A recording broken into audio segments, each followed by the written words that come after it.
Well, since our friend from Chicago called, he said that, he's a big Def Leppard fan, whatever. Mm-hmm. And we were discussing Joe Elliott, his vocal ability. Sure. Well, according to Phil Collen, mm-hmm. I've never heard Joe Elliott sing this well in my life. Man, he must have been fucking unplugged from him in the 80s. Sure. He stinks now. Brian Casey of Maximum Music Morning Show, The Max 93.5 in Indianapolis. Wow. Conducted an interview with Def Leppard's guitarist Phil Collen. Okay. It's on Def Leppard's current North American trek with Poison and Tesla. I thought Poison was done. Are they done? I think they're back together or something. No. I thought the Poison tour portion was over, isn't it? Like I would know. There's no chance I would ever go. Yeah, well, it's not that. It's just I thought they only toured through the middle of June or something. Who knows? Brett must need money. I thought they only did a handful of dates. Well, according to Phil, it's going phenomenal. Sure it is. The audience is just loving it. Rev? How cool is that? No. How cool is that? You missed your cue, Rev. Sorry. I don't have I'm loving it on here. Oh, okay. I'll have to give you that one. Yeah, you're going to have to get that. I still have 8 spots available on my DJ sampler. Oh, nice. I am loving this. It's 3 bands. It's the original members and stuff. Mm-hmm. Could you actually call Vivian Campbell original member? Not really. It's not like karaoke or anything. It's like real integrity with all 3 bands. What are you trying to sell here? There's no integrity with Poison. Come on. I know. Well, I guess they do actually perform their songs. They do, and they are the original lineup. Yeah, that's great. And Who's the third band? Tesla? Yeah, Tesla. All right. So that's most of the band. Yeah, they got Dave Rude. I mean, they don't have Tommy Skio. So each band lost one guy. Mm-hmm. No, just Steve Clark. They've lost more than one guy, haven't they? Def Yeah, Leppard. they had that Willis guy in there. Yeah, Pete Willis, yeah. So, all right, well, so you've only got like 4 guys that have changed out in this. Sure. Not bad. And every band's trying their hardest, and the audience is responding. Mm-hmm. Yeah, we're having a blast out here. It's great. It's best time ever. I know. I always like those responses because really, it's really not so good. We're playing half-ass shows and not really trying too hard. Yeah, we're not really enjoying ourselves, and the chicks aren't as hot as they used to be like 30 years ago. Yeah, but at least we get our check every night. Exactly. Yeah, I'm yet to hear that. He was asked on how Def Leppard has managed to persevere through various personal tragedies within the band. Somebody's asking this question? Yeah, how have you been able to do that? Well, you see, we make $500,000 a night. That has a lot to do with it. What? Personal tragedies? I haven't had a personal tragedy since dude fucking became a righty. Well, of course, Steve Clark passed away, and then, of course, Vivian Campbell fought cancer. Yeah, but he beat it. He did. Hail and Kill caller, you're on the air. Hail and Kill, boys. I've just got a quick couple of questions about... All right, make it quick and make it succinct there, Tim. Go right ahead. Okay. Do you guys think there'll be new Def Leppard music? Why do we care, Tim? Next question. Go ahead. What do you guys think of this this big Hysteria box that they're releasing? Tim, everything is money driven. It really doesn't matter. It doesn't really matter. I mean, everything is for a profit. You know, Yeah. they're looking to capitalize on the hardcore fans, whether it's you or our friend from Chicago here who's like a hardcore. Those are the people that I mean, seriously, what do you think a boxed set to produce is really worth in actual cost as opposed to what they sell it for? I'd reckon something like that. All right, so it probably costs $5 to produce a box set that they're going to sell for $150. You think it costs them $5 a unit to produce that? Of course, dude. It's just cardboard and maybe plastic. 10. Maybe 10 most. Okay, cool. Yeah, I've never produced a box set, but Tim's greatest hits, all in one box set. Shake My Tree, the Tim James box set. the shaky hand strikes again. The bobblehead box set. But The spastic is back. busking for the poor.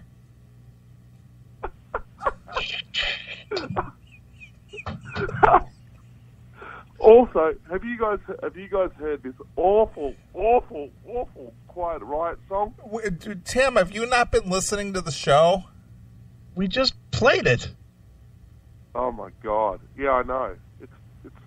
It's freaking. So you it's know we've so heard bad. it. We played it. You're a little late to the party, Tim. We've already covered this tonight. All right, Tim. And also, do you guys know what's happening with Bobby Blotz? Have you guys given an update on what you might know about what's happening? I with do Bobby know. Blotz? I'm not privy to say on the air, but I'll tell Chris in person. All right. But no, I'm just- Blotzer is not going to return to the scene as Rat. Let's just put it that way. Text it over to me, Neely. In the Skype. Thank God. Thank God. That guy should be shot in the head with a hollow point bullet. All right. We don't want anybody killed. Right. There he No, goes. but that's not what I'm telling you. Where is Tim? I'm texting it right now. Okay, I want to see what's going on here. And it'll be our little secret. Yes. So this is really something we're not allowed to say? Well, this is just inside information. All right. Does it come from somebody that rhymes with Ron Rockin'? I'm not going to say what. Or is it Ron Shevin?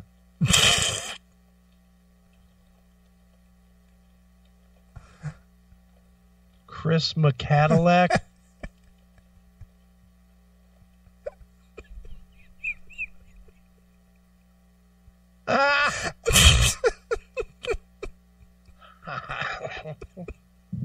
What a dick. That's funny. You're not going to give him a mulligan? No.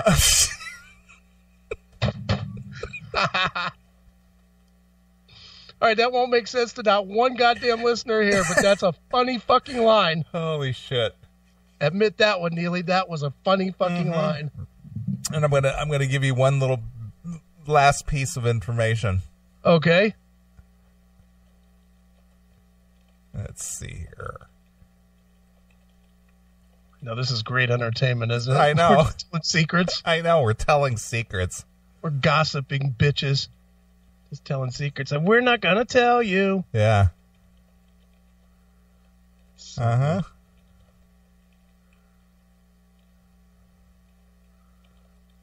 Did you send it? Yeah, I'm sending it. Okay.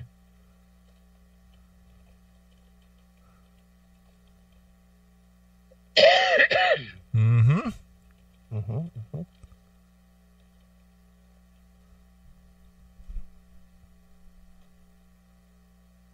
What? Are you serious? Yeah, but they were able to fix it. Wow. Yes. For now it's fixed? Yeah, it's for now, yeah. Oh, wow. Yeah. Man. That would be something. Yeah, so there you are. Wow. And did the other guy from that guy's band know this? Yes. And he was okay with it? Yeah, it was going to be just temporary. Okay. Not interfere with the current schedule. Okay. All right. Wow. But they were able to talk him back into it, and he came back, and so. That guy seems so mild-mannered. He is. He just said I couldn't put up with it. But of all the guys, if that guy's pissed off, I can't imagine what's going on with the other guys. Yeah, exactly. Because that guy is like, that's the guy that you just think would, that's the guy that would be at a party and you'd forget that he's here. He seems so mellow. And that is true. That's crazy. Mm-hmm. Huh. Okay, cool. So there you are. Little scuttlebutt. Nice. Did not know. Yeah, I know you didn't know that. Why would you? Yeah, I guess, I'm not in the loop like you. All right. Well, getting back to this, Phil Collen saying, so the DJ or whoever asked him the question, how do they persevere through various personal tragedies? Staying as family, really. Everyone dies and everyone has accidents. All right. Wow. That's life. Or death. We're just a microcosm of just a regular band, really. We're just able to be a touring rock band. The longer you're together, the more stuff like that happens.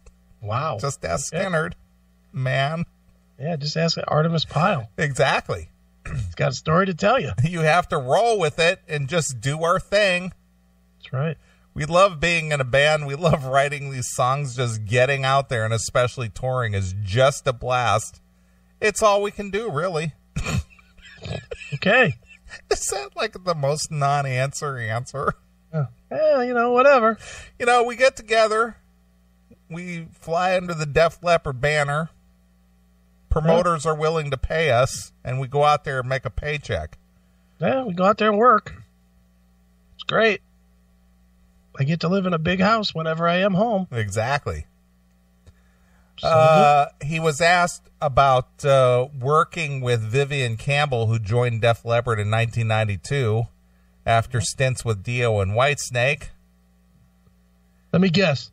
It's been great. Just a great working relationship. Of course.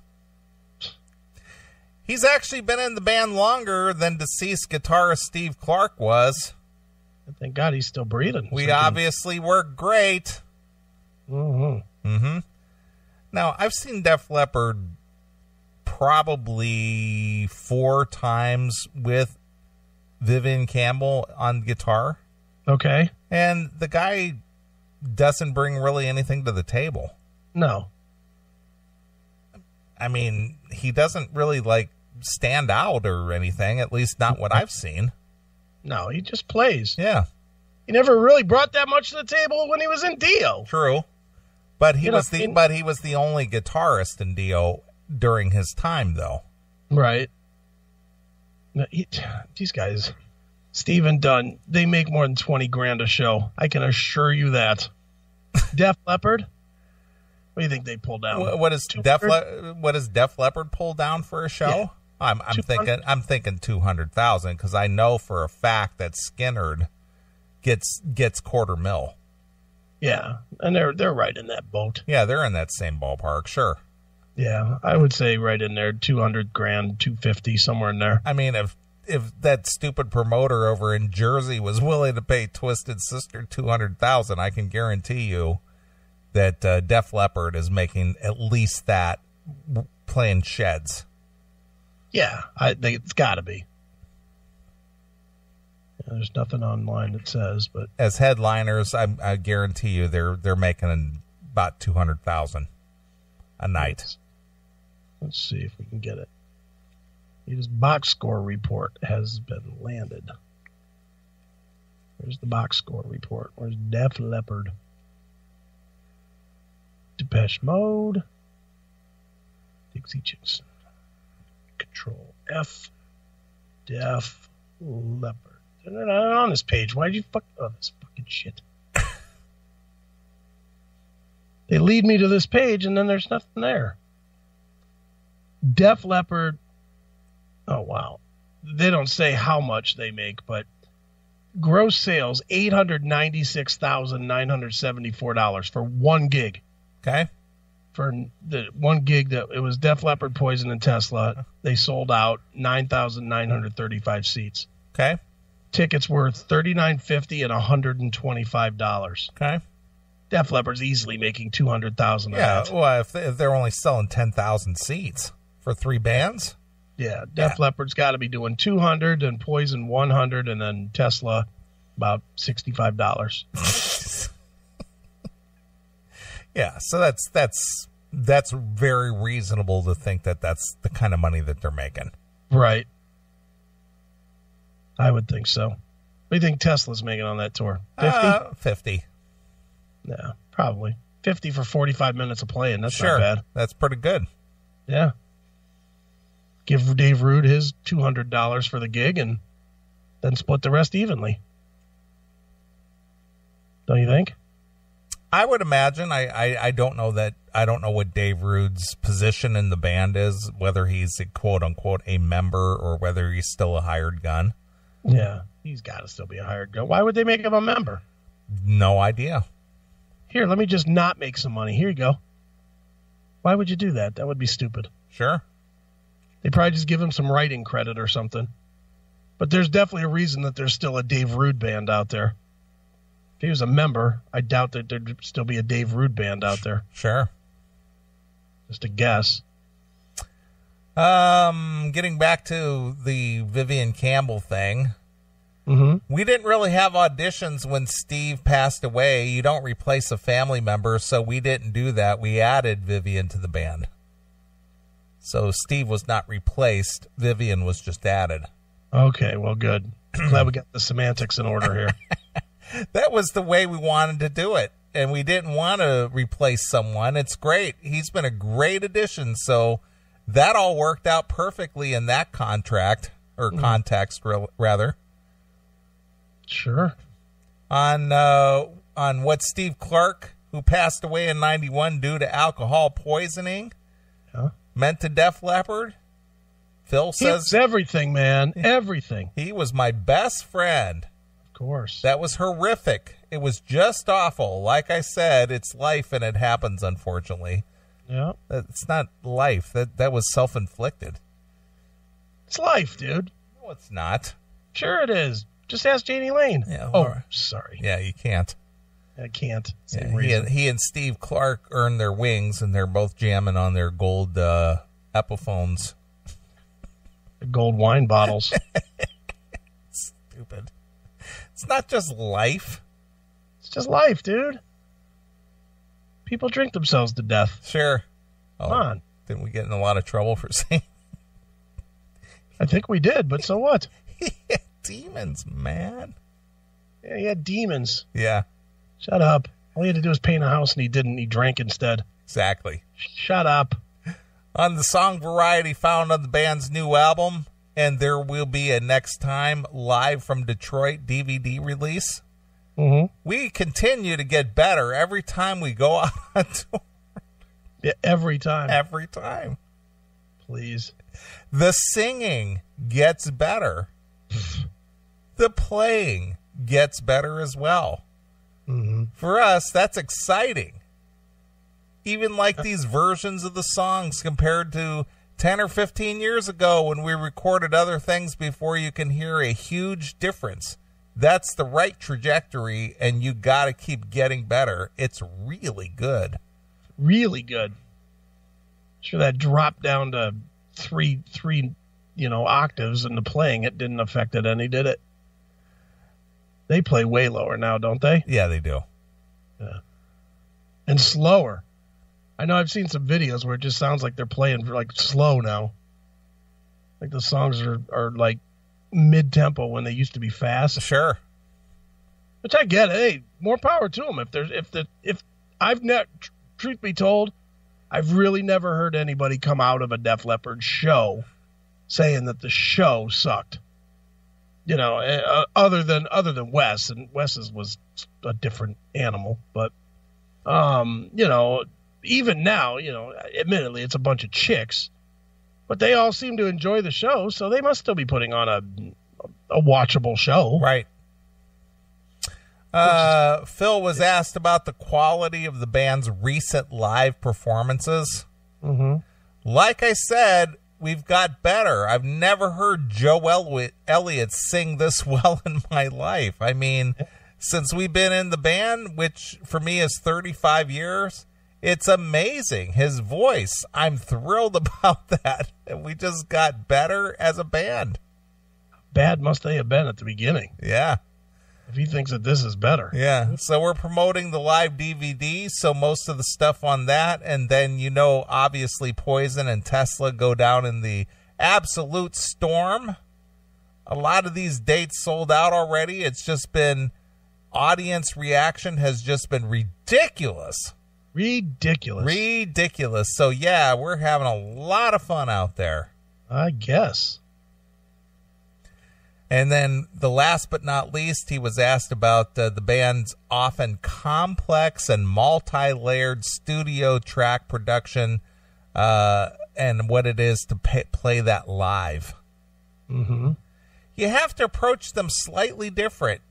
I'll give you a great story. We've done the song Love Bites, which is never played as a band. It was totally done in the studio. Mutt Lang, our producer, who was amazing, unbelievable, who was responsible for all those great records and sounds and everything. We overdubbed like 160 voices and, wow, and a million guitars and all this stuff. Then the song went to #1 on Billboard charts, and we never played it. So I was like, oh my God, we better rehearse this. Yeah, it only took 30 years. I remember it was in Vancouver. We got a little rehearsal room, and we just played this song over and over and over again and got a version of it. Obviously, you couldn't do 160 voices, so you do a 3-part harmony with the 4 guys, and then the 8 guitar parts, you kind of break that down into 2, so you have to do some serious surgery on it. Ugh. But it represented the whole thing, so you just choose the parts that are the most prominent, and when you do the song, those are the ones that you hear, and all the other stuff. People are singing along anyway, so you actually get away with it. So that's how you do it. Fantastic, dude. Glad he enlightened us on this. What a horrible interview. I know, it's just terrible. Would you keep listening to this? Or no, would you switch of course not. It's just song? like, I'm bored with this already. Yeah, God. Just bad. Yeah. But see, this is commercial radio though. These guys don't know what to ask. Yeah. Let me guess what his next question is. So you're playing here tonight. What can fans expect? Yeah. So you're playing with Poison and Tesla on the same bill. What's that like? Yeah. What's your favorite Poison song that they play? Do you ever get to watch them from the side of the stage? Ugh. Really? It's a summer touring season. How do you feel about that? Well, I guess it's better than the winter touring season, honestly. You're playing a lot of sheds. You encounter a lot of different weather systems. What's that like for you? Get out of here. I have no idea. Such a bad... Ugh. But you know that a majority of these people who do these interviews, they're not really that big of a fan. No. They just see the name and like, oh, I know that name. We'll do it. You know what? When we get Piercy on the show, yeah, we're going to ask him about that horrible interview that he did with that chick and those 2 dudes. All right, yeah. Because I know that they listen. Sure. And I'm gonna ask him about that. It's like, did you hear our segment on that? Was that a tough interview for you to do with these people who kept asking stupid questions because they're personally not fans at all? Right. Yeah, and even if he doesn't want to sell them out, just in general, if that drives him nuts when he gets in these interviews and they don't know dick about him. It's like you realize that these people are not fans. I'd be curious to know how many interviews he does where they're not fans. I'll bet you it's still half. Don't you think? Yeah, of course. And you go, so at what point do you go or realize to yourself, these people have no idea what they're talking about? Right. At what point do you just go into straight promo mode because you know you're not going to have a good conversation? No. No. How long does that take usually? I would be curious to hear that answer. Yeah. So when I contact Steven this week to get him on the show, that's definitely got to be a question we ask. Sure. I have to know that. Because it's just like, at what point do you just like phone it in? Yep. Because, these people don't care. They don't. Nope. All right, let's take a short break here. All right. I want to play a Leopard tune. Okay. I'll let you pick it. All right. Wow.